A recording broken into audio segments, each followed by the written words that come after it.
This is the first of 2 videos for consumer health and safety. This video is going to focus primarily on advertising techniques and types of media. Be sure when you see the red check mark to do the check for understanding portion in Moodle. Okay, so let's talk about media literacy. The term for media literacy is the set of perspectives from which we expose ourselves to the media and interpret the meaning of the message we encounter. The set of perspectives from which we expose ourselves to the media and interpret the meaning of the message we encounter. In other words, advertising has a lot of different messages out there, and the forms in which they lay out this message can be different.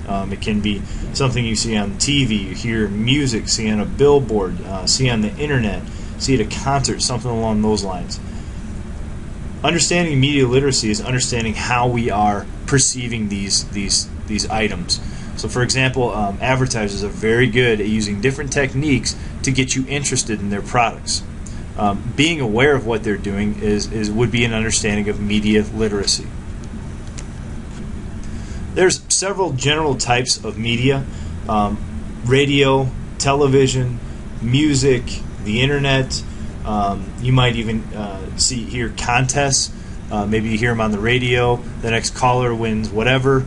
Well, the radio station's doing that to get people to listen to the radio station. You might see at a Cardinals game, or if you listen to it on the radio, they might say this inning was sponsored by so-and-so, the official sponsor of the St. Louis Cardinals, whatever it might be. You might also have gone to a concert, and at that concert they might be giving away something free. Again, that's something that's done to put product in front of you, depending on what the media is, the general type of media. Okay, so let's talk about advertising techniques. The rest of these will be advertising techniques. These are techniques that companies use to get you interested or aware of their product. All right. First one's testimonial. The term for that is famous person testifies that they use it. Pretty straightforward. Testimonial, famous person testifies that they use it. This guy is Jared. He's associated with Subway. You guys probably knew that as soon as I told you his name or saw his picture. He lost a lot of weight eating Subway sandwiches. A lot of people are trying to lose weight, so they can kind of relate with Jared and say, well, if it worked for him, maybe it'll work for me, and then they go buy Subway subs. That's pretty much how it works. And that's testimonial. Again, a famous person testifies that they use it. Next is glamour or attractiveness. Attractive people and sophisticated people are used to sell the product. Again, attractive and sophisticated people are used to sell the product. This is pretty straightforward. This is a model. You might see this a lot of times in clothing. Clothing stores or designers will use models to catch people's eye, again, to get them interested in buying their product. That's glamorous or attractiveness. The next one is having fun. Okay, this one's interesting. In this one, this is a very old advertisement for Newport cigarettes. These kinds of advertising are legal, and I certainly don't advocate you using this. This is kind of a silly advertisement, and that's why I'm using it. In this advertisement, you have 2 people, presumably at a pumpkin patch. Maybe this came out around Halloween, and they have a pumpkin, and they're clearly happy. Why, we don't know. I guess because they have a pumpkin. It's kind of funny. Notice neither of them are smoking. Them having fun has absolutely nothing to do with Newport cigarettes. But when you see this, or when people they're advertising to see this, they see the people, they say, oh, they're having fun, and they associate it with Newport. So all they're trying to do is associate fun with their product. Again, note, they're not even smoking Newport cigarettes.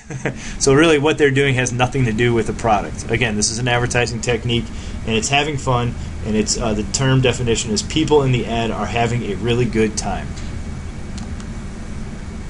Okay, next one is one of the gang. One of the gang. The term is the ad suggests that everybody's doing it. One of the gang. Everybody's doing it. This is kind of the peer pressure way of advertising, right? All of your friends have, I don't know, Jordans or LeBrons, right? So if you don't get it, if you don't get a pair of those, then you're not going to be as cool as everybody else, or you're not going to be one of the gang. It's really a heavy peer pressure advertising tactic. It's not good. Again, I would hope that you know that you don't need shoes to have an identity or have a group of friends. But in this advertising technique, they're trying to suggest that you do. All right, so again, that's one of the gang, and it's the ad suggests that everybody's doing it. Okay, next one is manipulation. Manipulation. Ad suggests that manipulative engagement or untruthful messages, such as smoking is healthy. Ad suggests manipulative, exaggerated or untruthful messages, such as smoking is healthy. In the 1940s or 50s, going back to the smoking is healthy idea, people actually thought, before they knew what cigarettes were doing to people, people actually thought that smoking was good for your skin, it was good for your lungs, it made you more attractive somehow or something like that. Well, it's a complete lie. Whether the smoking companies knew about it or not at the time, it's just untrue. That's not what the case is. So that's manipulation.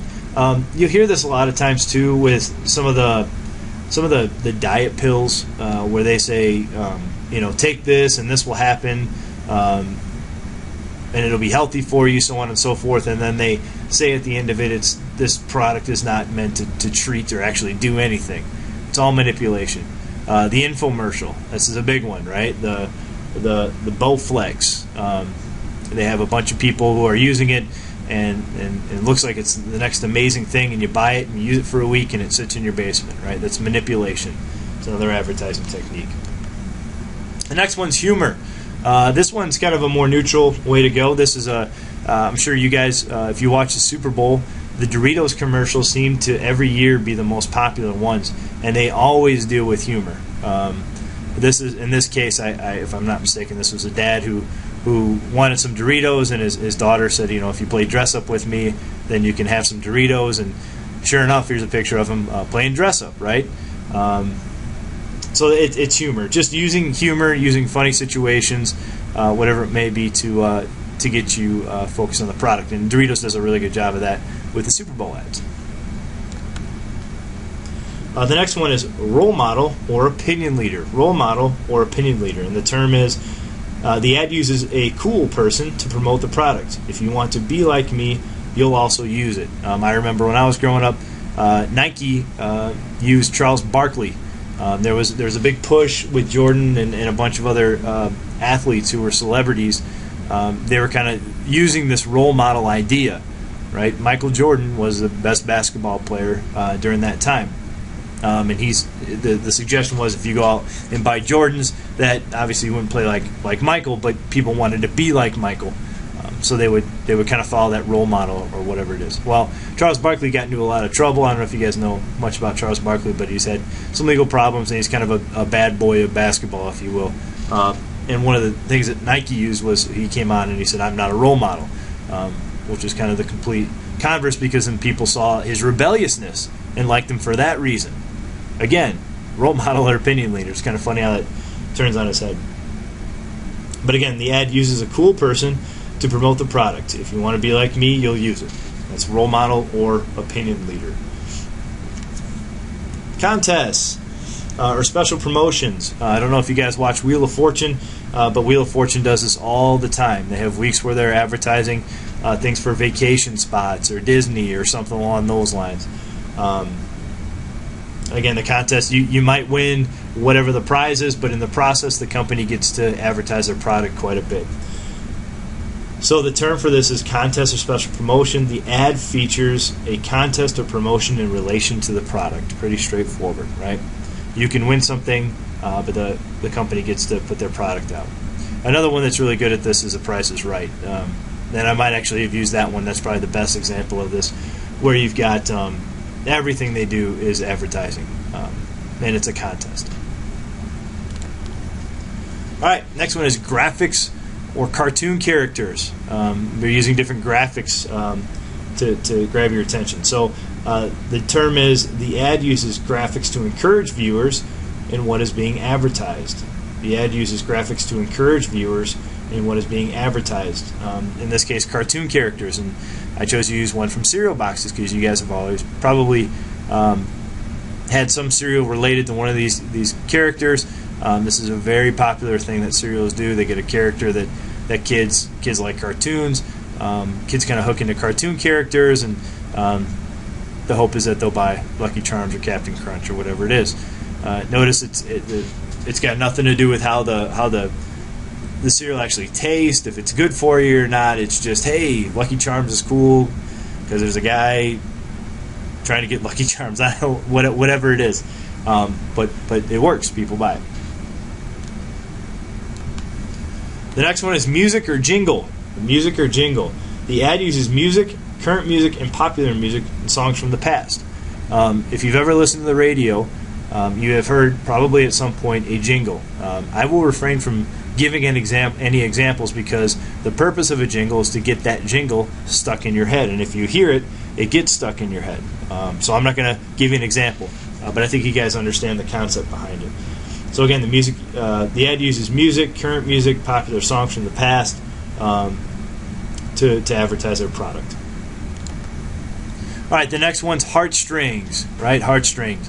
If you guys know what this is referring to, this is from a commercial from the Super Bowl, right? In this case, the horse and the dog were separated, and they came back together, and it was really touching.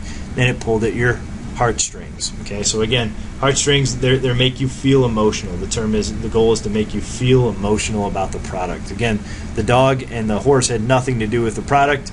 The Clydesdale to some extent, I suppose, but not really. But it tugs at your heartstrings. Okay, last but not least, the use of cute animals. The use of cute animals, right? So in this case, we've got a couple of puppies. If I were to take, a Snickers bar and put it underneath them, people are looking at the picture because the puppies are cute. And oh, by the way, there's a Snickers bar, right? So they use animals to get their product out in front of you. And these guys are cute, right? Who wouldn't want to buy a Snickers bar if there was one sitting by them, I guess.